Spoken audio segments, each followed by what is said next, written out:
And so we are here today for our lunch and learn, and we're going to continue in our series of talking about cultural burdens, that and kind of how they're conceptualized with internal family systems. And so today we are really going to focus on ableism. And Kelley, I'll let you introduce yourself first. Sure. So I am Kelley Hassenpour. I am a registered nurse psychotherapist.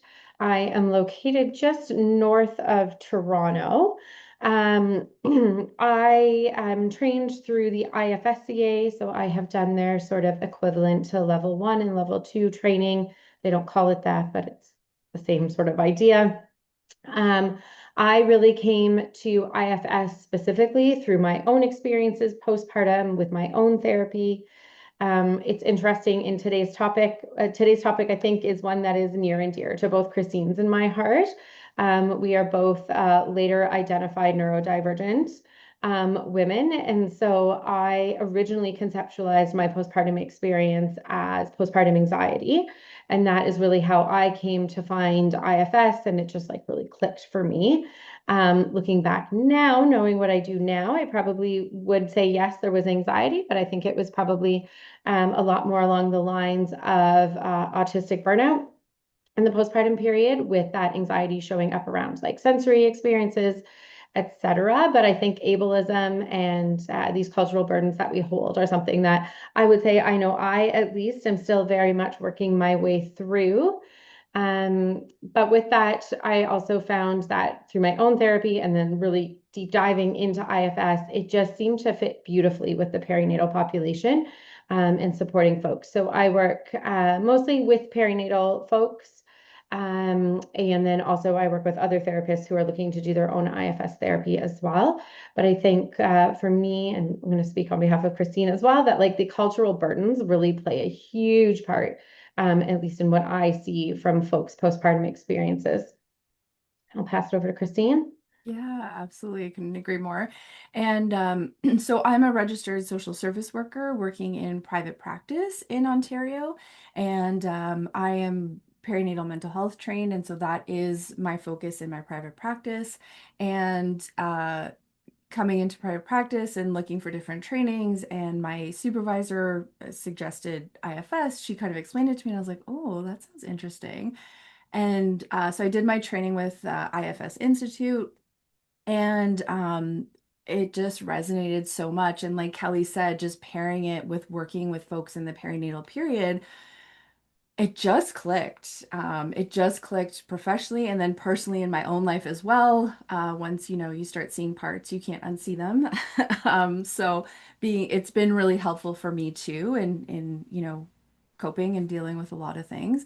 And so many parts in the perinatal period and that transition to parenthood, and all the things that entails, and even in the prenatal period, conception, like all the things, um, you know, looking at those different parts and working with those different parts in that non-pathologizing way, I find has been so helpful for myself, for clients. So I've been loving it. And like Kelley said, yeah, I'm also late diagnosed, and had severe postpartum anxiety and depression after my third. And so again, looking back of, how my ADHD and my autism really, I didn't know about it at the time postpartum, but how that impacted my symptoms, how I coped, how I didn't cope, all the struggles that I had. And so definitely, still working through a lot of stuff around ableism for myself. And I see it's all of the cultural burdens really come up. We can't have, I think, any of this work, whether it's social work, therapy, parts work, any of it without, we can't separate that from cultural burdens.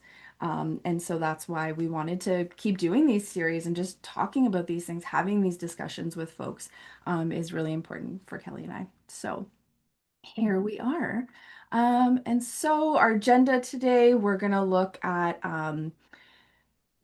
just we're going to talk about the training program itself. We'll give like a brief intro to the model and then dive more into ableism and cultural burdens. And then Kelley and I are going to do a demo where I'm the client and Kelley's the therapist, just to show you in real time, in real life, what that can look like. And then we'll have some time for questions.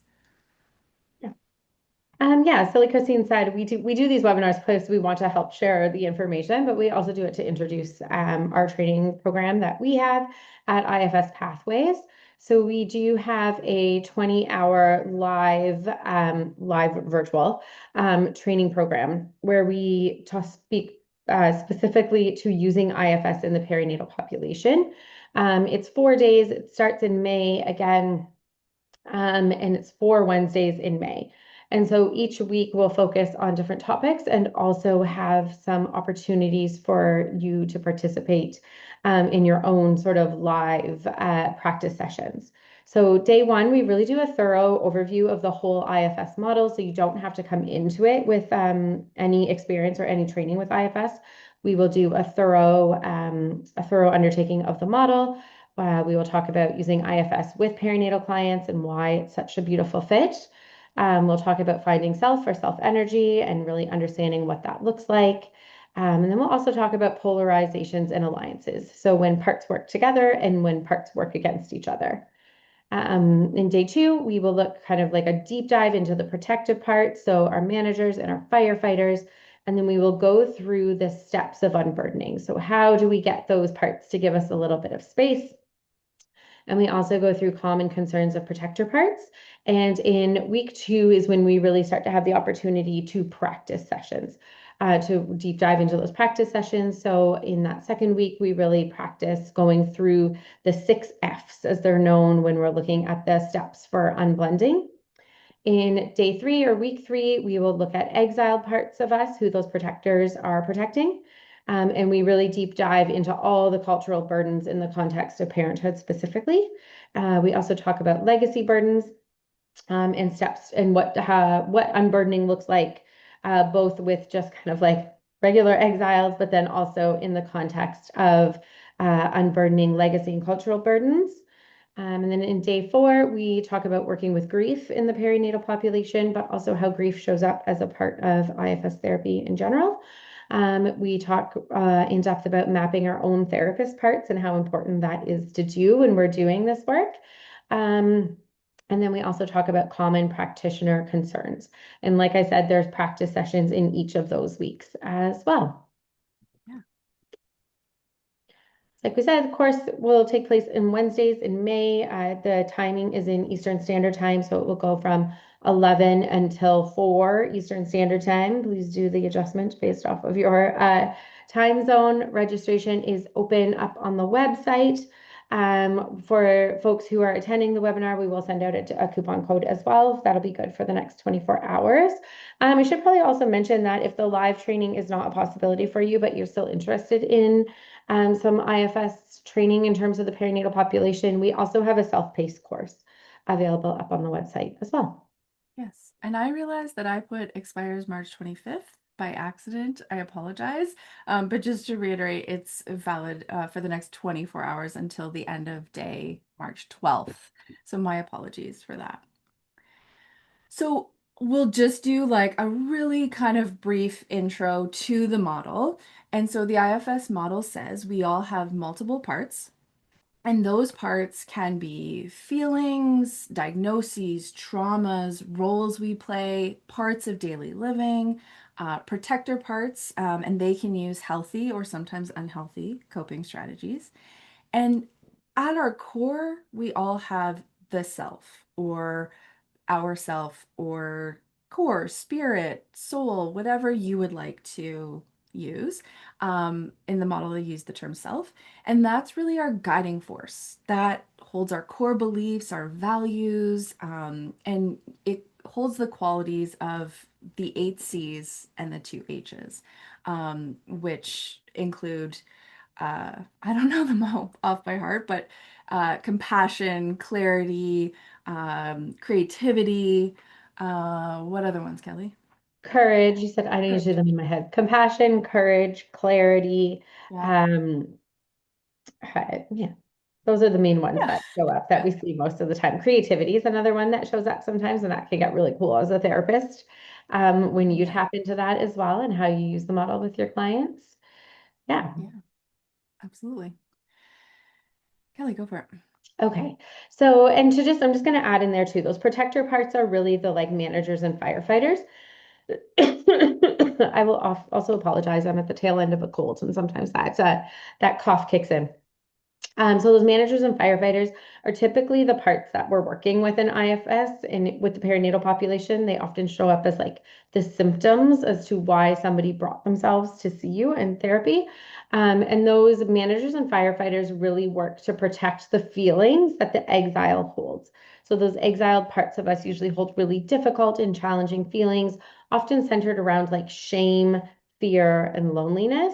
And those managers and firefighters work really hard to kind of keep those feelings at bay and any core sort of beliefs that were maybe developed from those experiences when the exile was developed. Yeah. Yeah. Absolutely. So, like we said, cultural burdens in the perinatal period, I think, play a massive part in the work that we do, and I think show up all the time. And I think it's really helpful for clients too to kind of see them for what they are and where some of these beliefs are coming from. So, in the training, we explore 5 cultural burdens, including patriarchy, racism, individualism, ableism, and materialism. We talk about those ones specifically as those are kind of the 5 biggest ones we see show up kind of in our Western culture. Um, in IFS, when we use that, we can explore how these systems of oppression have influenced the development of parts, including our perinatal parts.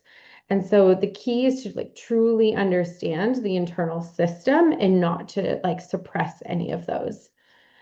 So cultural burdens are literally like they are the burdens or the beliefs that we have taken on throughout probably our existence from the time we are born up until we present in therapy.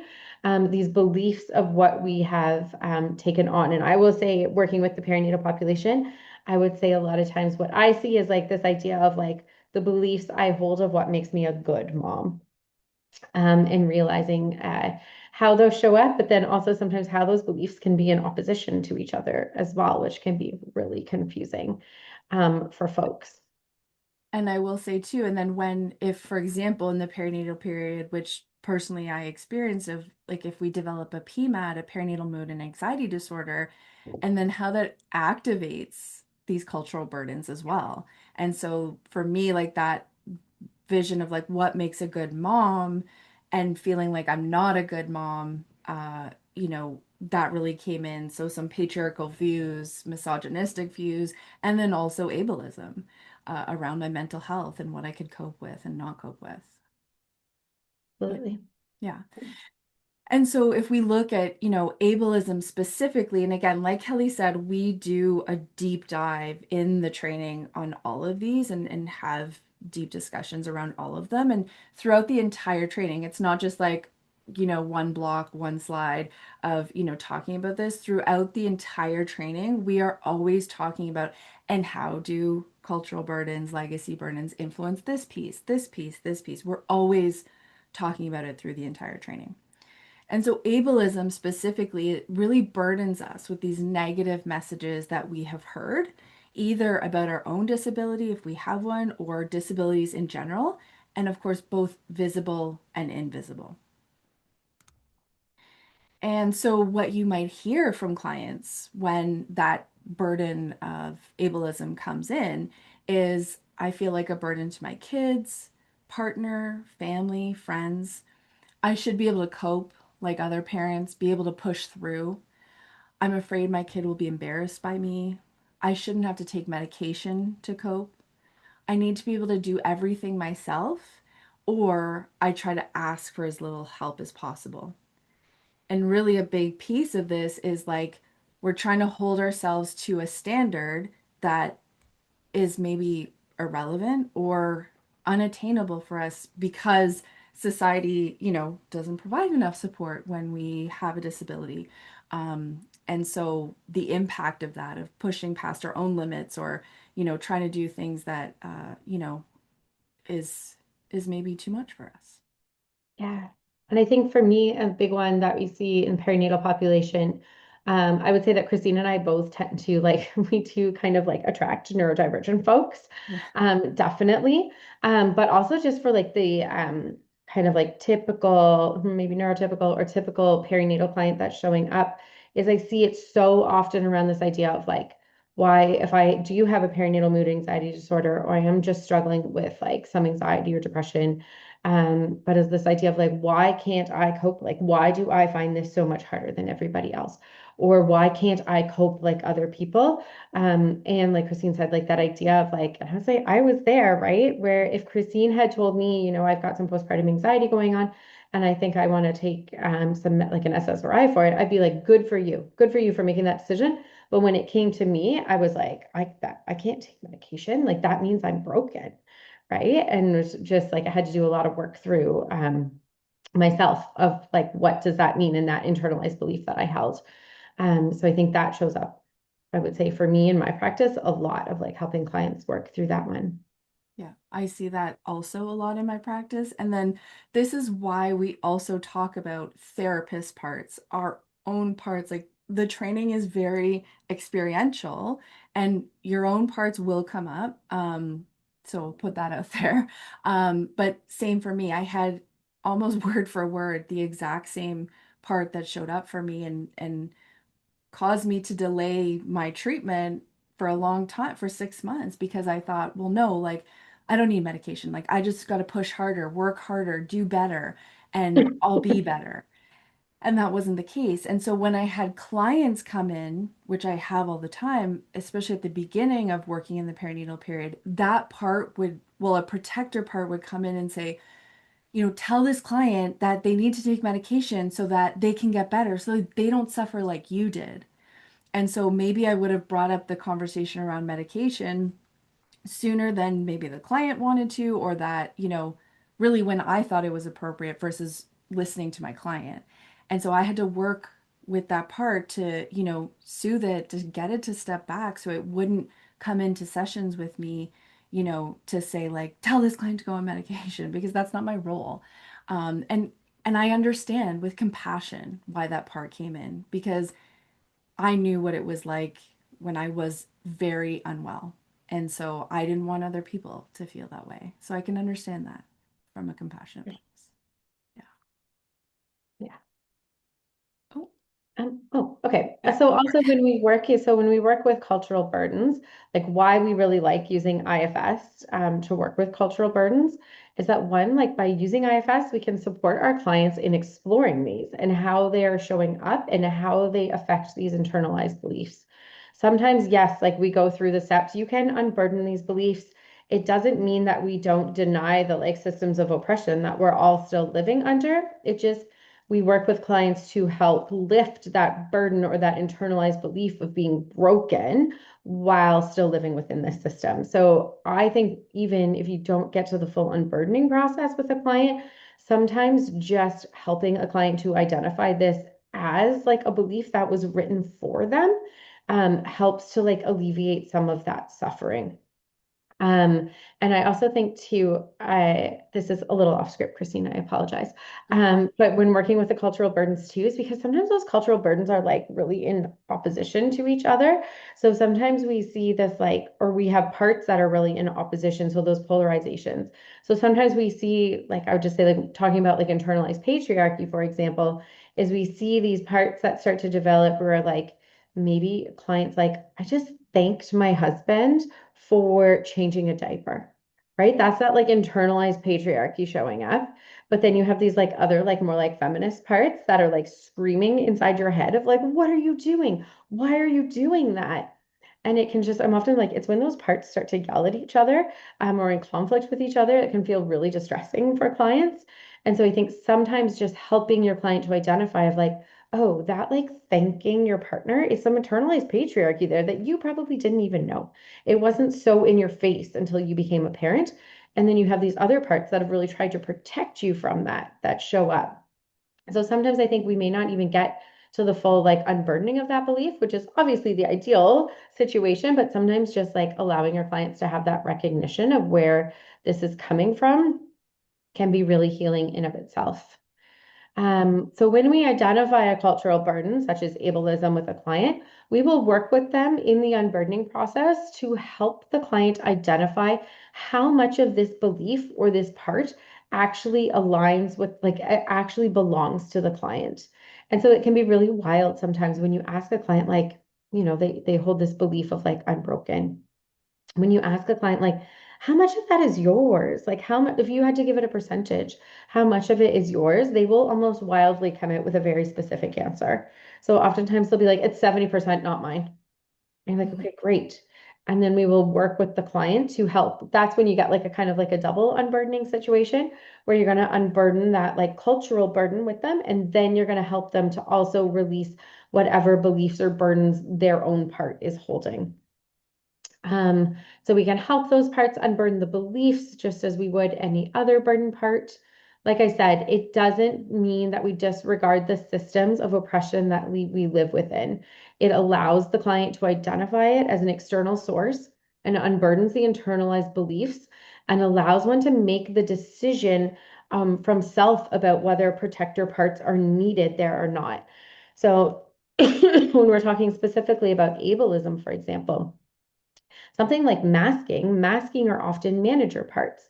So when we're masking our neurodivergence out in public, let's say, the idea here is that you can make the decision from self about whether it is safe to unmask or not.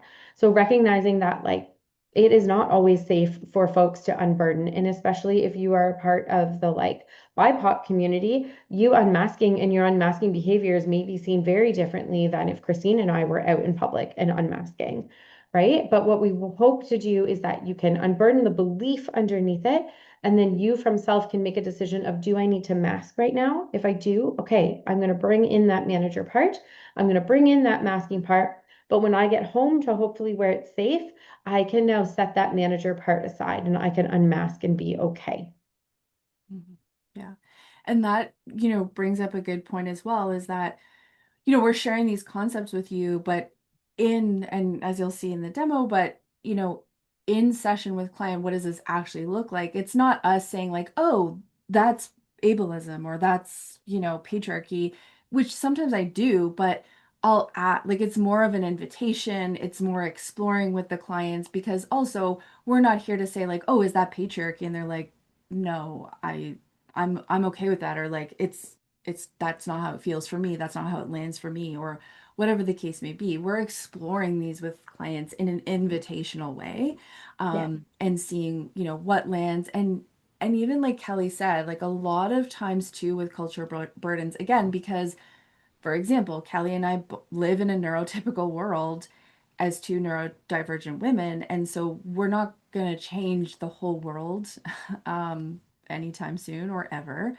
And so there is that piece of like naming that is so helpful. I see that so much. Like even sometimes I will ask, like, does that sound like ableism to you? Or like, does that sound like patriarchy to you? And they're like, oh, right. And it's kind of just like, just acknowledging how, like we said, these systems of oppression have influenced the development of our parts in the perinatal period, that piece alone can be so helpful in just recognizing it. And again, it's like, what do I want to hold here? What do I want to take from this? What do I want to leave behind? And, working with clients to support them and figuring out what that looks like for them. And not kind of saying, well, you should do this or you should do that. That's not what we're here. Yeah. That's not what we're here for. One of the questions I think I like to ask before I like name it as something like one of these cultural burdens is I'll ask, for example, like, where did this part learn that taking meds means you're broken? Right. And just like really just that invitation of like, where did it learn this? And it usually has a story to tell Absolutely. about that. Yeah. Yeah. And so again, just recognizing like ableism can show up. Like we mentioned, like if folks are experiencing a perinatal mood or anxiety disorder, ableism can show up there. If they are parenting or pregnant or trying to conceive or postpartum, wherever they're at, and they themselves have a disability, again, whether visible or invisible, and as well as parenting kids with disabilities. That's where ableism can show up in the perinatal period. Yeah. Okay. With Yeah. that, shall we do a little demo? Sure. Let's do it. Okay. Yeah. All right. So Christine is going to be client. I'm going to be therapist. I'm going to play one in real life today. Okay. So should we do like 20-ish minutes? Sure. Are you good to time keep? Oh, yeah. Yeah. Yeah. Okay. Okay. All right. So Christine, as we kind of like, I know it takes like a second here to do the adjustment from like teaching mode to actual client mode. Yes.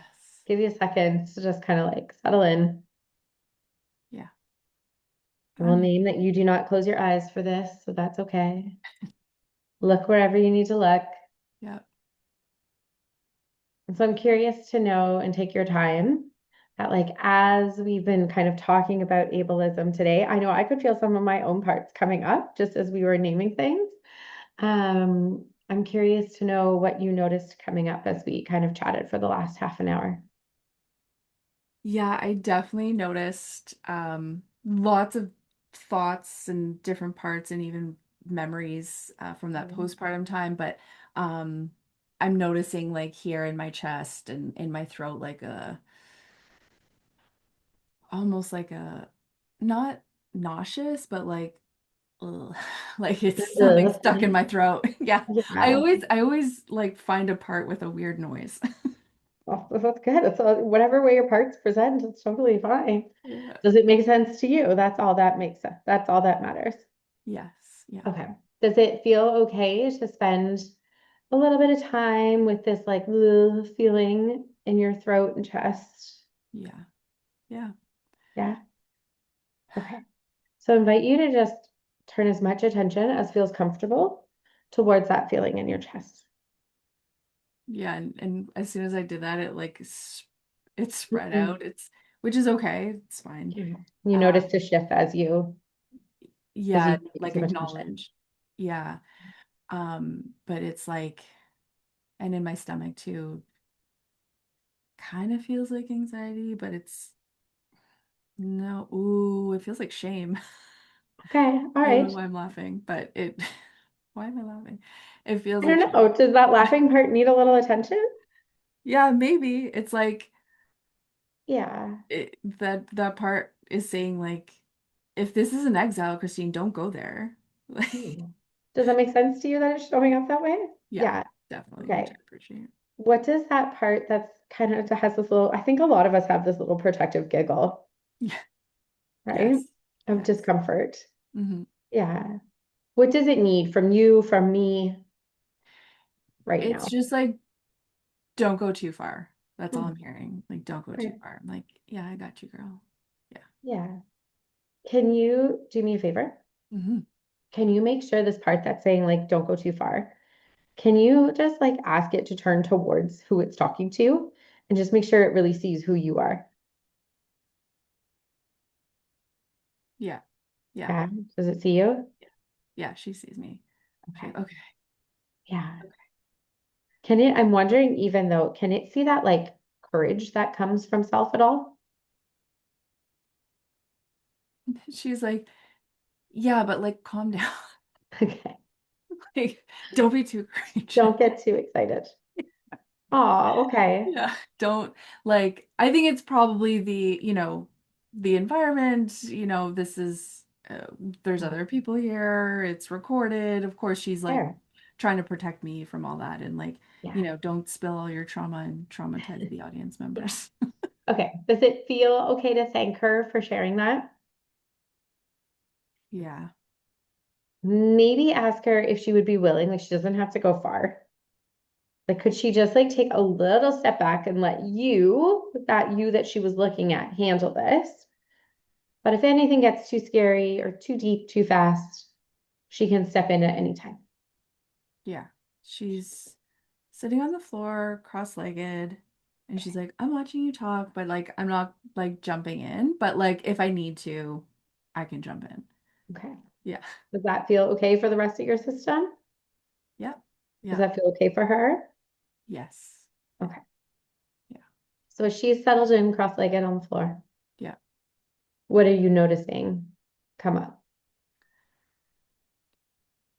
The feeling has moved into my stomach.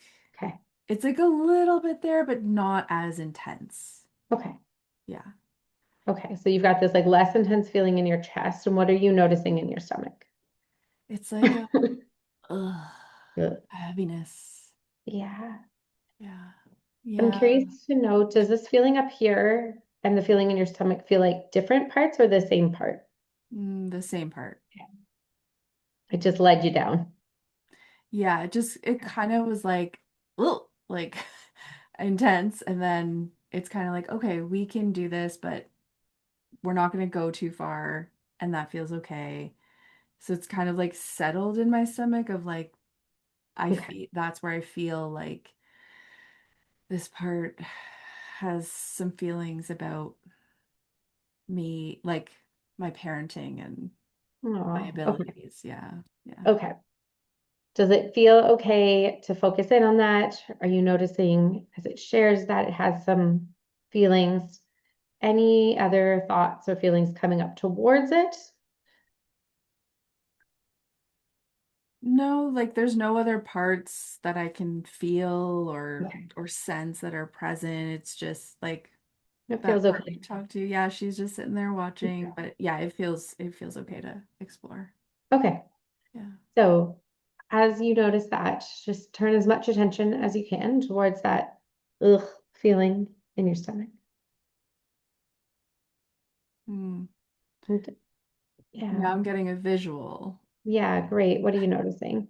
of like a version of me, like my hair's all over the place. I'm like running around, feeling frantic, never feeling caught up or doing enough or good enough, Yeah, like not meeting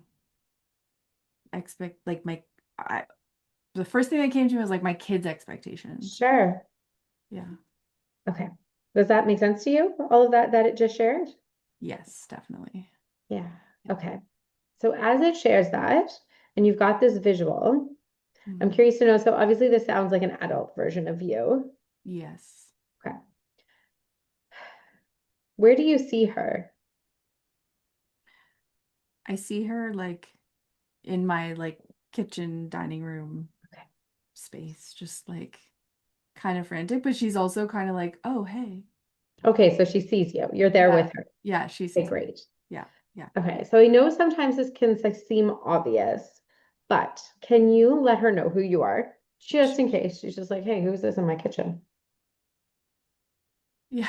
Yeah. She's like, hey girl, like I'm so tired, but like kind of Mm, glad you're here. Like, what's up? yeah, great, great. Would it feel right to invite her to just slow down for a second? Like tell her she could go back to the franticness in a minute. Hmm. But I'm wondering if it would almost like, does she want to sit down at the table for a hot second?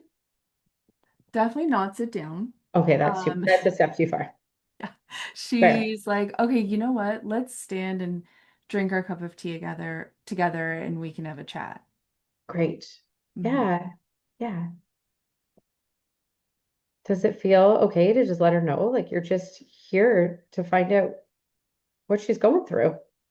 Yeah, yeah. And I am staring down because that's how I'm visualizing Yeah. what's happening. Yeah.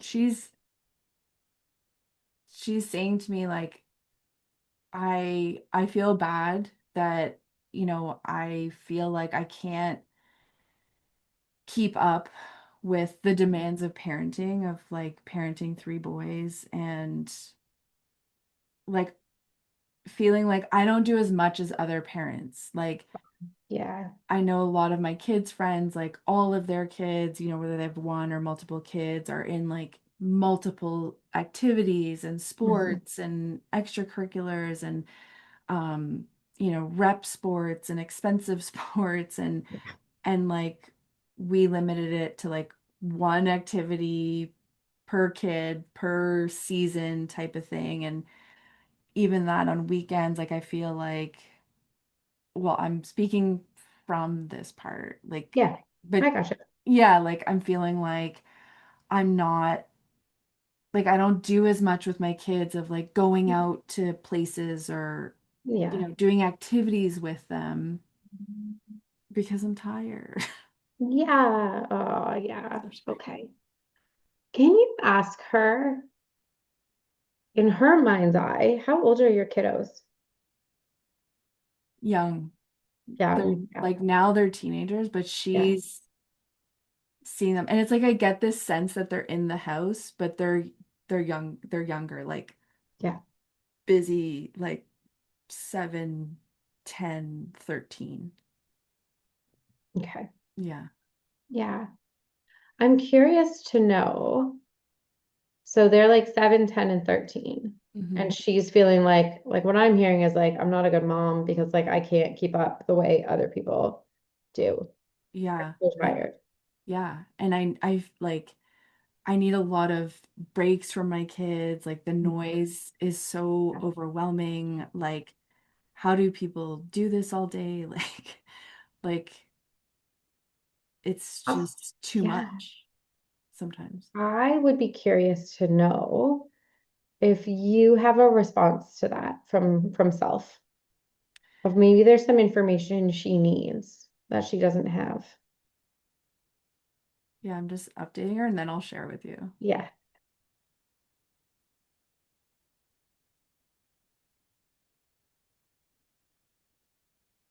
So I told her, um, you're neurodivergent. We're neurodivergent. You have ADHD and autism, and just like your kids who are also neurodivergent.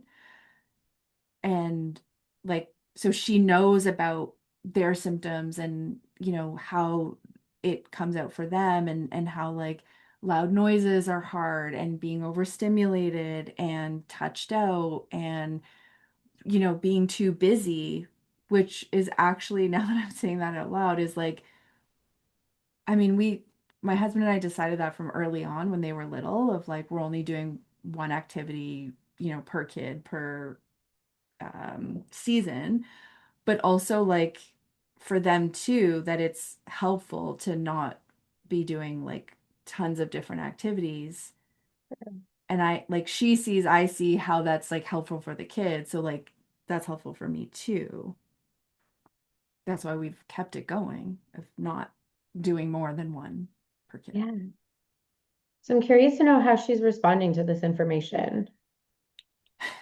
She's like, with her cup of tea, like, that makes a lot of sense. Yeah, Yeah. Because, for like I said, it's sure. like she knows, her kids' ADHD and potentially autistic traits. Um, she knows them, like, they've been diagnosed, like they get support, therapy, all that stuff. So like she understands it really well.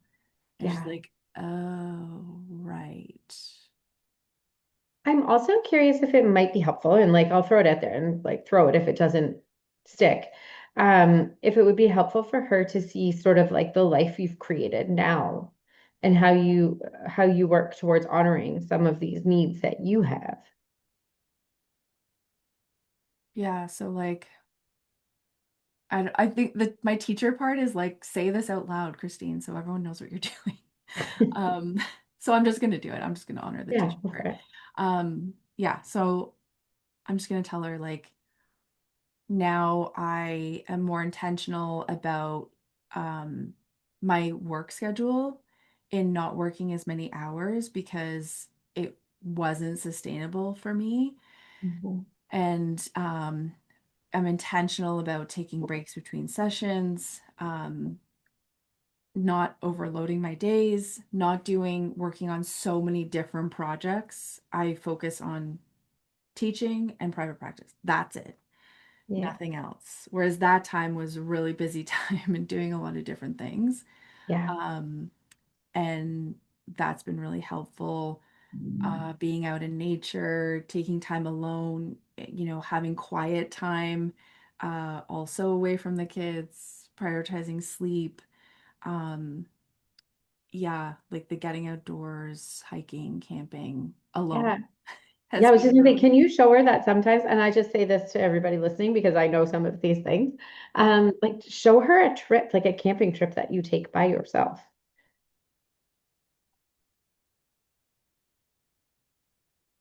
She's like, that is awesome. I'm Yeah. so happy.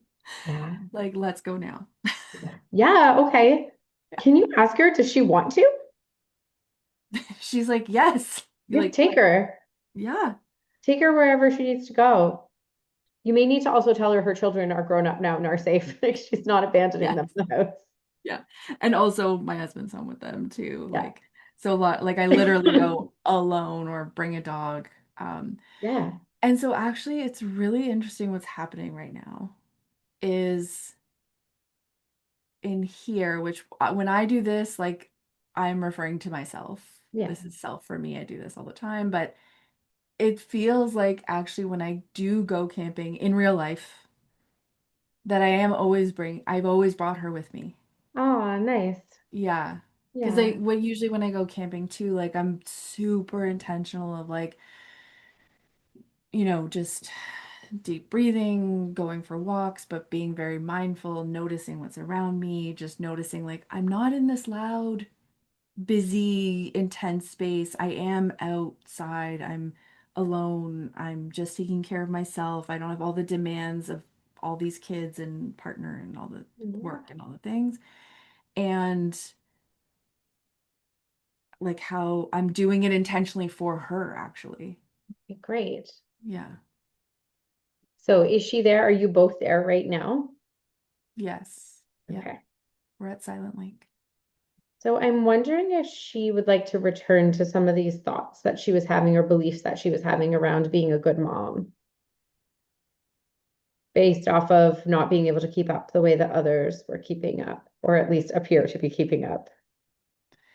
Yeah. And I think, because I have done, work with these beliefs, this is again my teacher part that's saying like this is going a bit faster than than Yeah, normal. for sure. But she is genuinely like I'm visualizing her and like we're together. We're at the campfire at Silent Yeah, Lake. And perfect. she's like, yeah, again, like the framework of like I'm neurodivergent, that makes sense that like the sensory overload, the irritability, like my window of tolerance being so small and then not having that capacity to cope with all the sensory overload and um the demands of parenting. She's like, it does make so much sense. It's how I'm wired. And again, relating that to my kids of like I know, like, I see how, their neurodivergence impacts them, and I can have a lot of compassion for that. So, like, it makes sense for me too. Yeah. And that, like, yeah, it just makes sense. Can I invite her to do something? Sure. So as you guys are like sitting by the fire, and I know like for you, when you feel self, it's like in your chest. And I Mm-hmm. know she's tapping into this, it sounds like this idea of compassion. Mm-hmm. Can she find that same feeling inside of her own chest? Yeah, she feels like relaxed, like actually, and we're sitting down, whereas like before she was like, I can't sit down. Hmm. But we are sitting at the campfire and like she's feeling relaxed. She's feeling that self energy. Yeah. I'm wondering if it would make sense to her to sort of visualize sending that compassion like out to all of her parts that have been holding some of these hard, really hard beliefs. Hmm. Or even to her like little managers who've been like trying to keep our go going. And Yeah, just it's let them like, all kind of feel that. yeah, it just feels like very quiet, peaceful, and the main part is like this kind of that critic that's like, you're not a good mom because you don't do 100 things with your kids. You can't keep up Mm, like other moms. And now it feels separate. Like, and right. it feels like a thing. I don't visualize like a version of me or a person. It just feels like an energy. Sure. Okay. So it's not like just so I understand, it's not the critic that is like critiquing you. It is this belief, like this like energy of Yeah. belief about Yeah. being a good mom. Okay. Yeah. As long as that makes sense to you. Yeah. Yeah. Does she want to let go of that? Yeah. we're just like, let's put that in the fire because we're right Yeah, here. do it. Yeah. Do it and let me know once it's done. Yeah, I just saw it kind of Yeah. go up, kind of like ashes, but floating in the Yeah. wind, but from the Great. fire. Of just like, I don't need to hold that because like I gotta figure out what works for me and my kids. Yeah. Great. If it makes sense to her, I'm wondering if she's able to find where that lived at all in her body, like now that she's burnt Well, it. well, I don't feel that feeling in my stomach anymore. Great. Yeah, Okay. it's gone. I'd be curious to know if she wants to invite in any new beliefs into that space, or if she even wants to like fill it up with self energy, like whatever makes sense for her. Well, interesting. She's like looking at me like, you've been doing it, girl.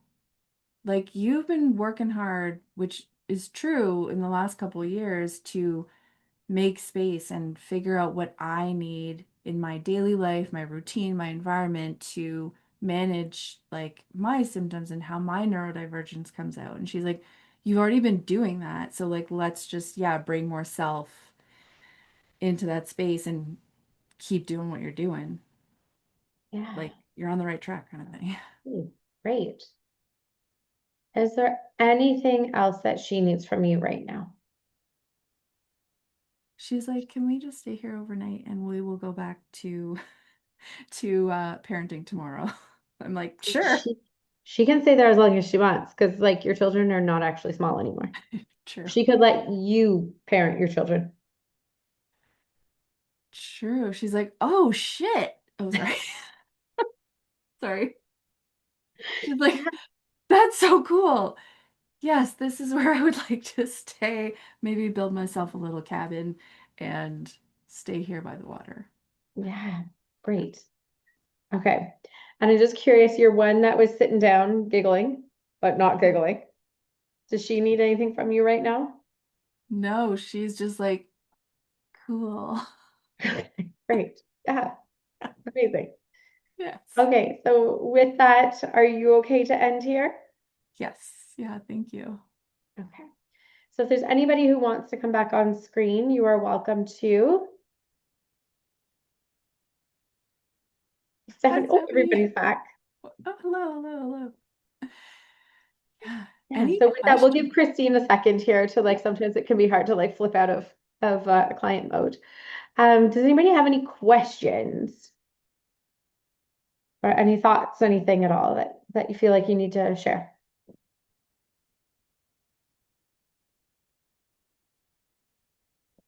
Not really a question. I just wanted to say like how much I relate to so much of both of your experiences as a psychotherapist, just branching out into my own private practice, and then being like a mom who's sort of like a self-diagnosed neurodivergent person Yeah. going trying to like parent two toddlers and like navigate sort of like coming back to work and parenting and all of that stuff. So I just wanted to thank you both. And I didn't even realize when I signed up from this for this webinar that it was like super local to my region. Oh, And nice. I think Christine, you're in Oshawa as well. Yeah. Yes. Yes, I Okay, am. Yeah, cool. that's Same. awesome. Yeah. That's awesome. Oh, So I'm I'm really thinking about trying to find it in my budget to work with you guys more. That's awesome. I don't actually see like a ton of perinatal clients, Mhm. but I think I'm going to come to the May training. So for Yeah, starters, we would love to it have is maybe you. more. the training like is very specific to like perinatal clients, but you can take the info like we talked specifically about perinatal, but you can take the information like it is like a full IFS training, so you can take it Okay. to Yeah. every Yeah, client. Okay. because the model, you use it with any parts that come up. And Mm-hmm. again, yes, like mainly we work with perinatal folks, but Mm-hmm. also if, someone, this is pretty typical, like someone will come to me for, let's say, postpartum anxiety, and I support them with that. And, maybe they're starting to feel better, things like that. And then, and especially with parenting, a lot of our parts show up. And then all of a sudden, it's like 3 years later, and we're still unwrapping and unpacking and working with all these parts, Hmm. right? I think the So experience, it's more for me like the experiential piece, like going through it. I think this is the IFS training that like, okay, I need this one right now. So fair enough, just like fair enough. really quick, Yeah. the coupon code, will that work on a payment plan as well? Or yeah, Yes. Yes. okay, Yeah. okay. Yeah. Thank you both. I'm gonna And if you run have for a any quick. issues, like just email us and Just we'll, email. Okay, sometimes tech Yeah. is hard for me. same. Yeah. Thank you. Thank you. Thank you, Yeah. Stephanie. Yeah. All right. Any other like thoughts or questions? Not really, but I honestly enjoyed the piece that you both bought, and it's interesting that I she just said you're in Oshawa. I'm actually in Pickering, so I'm kind of like in the Oh, area. Oh, So, fun. yeah. wild. I grew Um, up in Pickering. I don't live there anymore, oh, but I grew up in Pickering. That's too oh, funny. that's so interesting. I rarely find people who are from this area. Mostly are from like Toronto and GTA, so it's like really interesting finding Hmm, people that's over cool. here. But I really, really enjoyed the whole role play and everything that you guys put. And what you were saying, Christine, is absolutely right. I worked with like mothers, people who are going through like that parenting and that shame and that kind of guilt. But like you said, they came with something else, and that kind of like propped up. But something that I kind of like I remember with one of my clients, it came up was that, like, Kelly, you asked permission that is it okay for that part to come up, the one that was in that stuck mode. So I did ask her permission, and the part said no because Mhm. the Yeah. she like the part and the self, they were both like, this is too much, and we don't have enough capacity right now to deal with it. So we kind of like never went there, and just a couple of months, 3 months have passed by, and we've not gone there because obviously we are dealing with some other things that the client is much more interested in. So I was wondering, if that happens, like then how do we kind of like circle back to it? We don't, because it feels that it is still there, but it's not allowing to come up because of there are other things as well. So I was just curious if you have any thoughts on that. Oh yeah. Yeah. Yeah. Kelly, go ahead. You move toward the part that's blocking it. You get to Just know like why is like what is the huge concern. And I mean, when we talked about in the agenda, like the common protector concerns, that's it's typically one of those. So it's often like the client can't handle it, the client will be overwhelmed. I'll have to interact with people differently, something like that. And so it's really moving towards that blocking part and like with that sense of safety of like we're not going to move forward until you feel okay, but then really making sure like you're building that self to part connection with the blocking part of like making sure that blocking part knows how old the client is, what they are, getting them like that part to see self energy before you try to access Mhm. probably what's in exile. Mhm. Yeah, and asking like Mm-hmm. a helpful question is like, what does this part think will happen if we do explore Yeah. this other part? And you'll generally get your answer Mm-hmm. from that. And exactly like you did, right? You respected that, you heard the part, and part and self were like, nope, we're not going here. And that's great. Like that is, it's also like us as the therapist, like bringing our self energy and building that trust of like, I'm hearing you and I'm totally going to respect that. Let's go a different way. And so sometimes like I will check in and say, remember that part that like had popped up a couple months ago? And I would name the part, whatever the client said. And then there was another part that came in and said it didn't want to go there. Do you want to Mm-hmm. check in on that part or those two parts and see what's going on there? And the client might go like, okay, we can check. Maybe things will go from there. Or the part will still say, nope, nope. And you can ask, what is it fear will happen or what is it concerned about will happen if we do explore this part or not? Mm-hmm. Mm-hmm.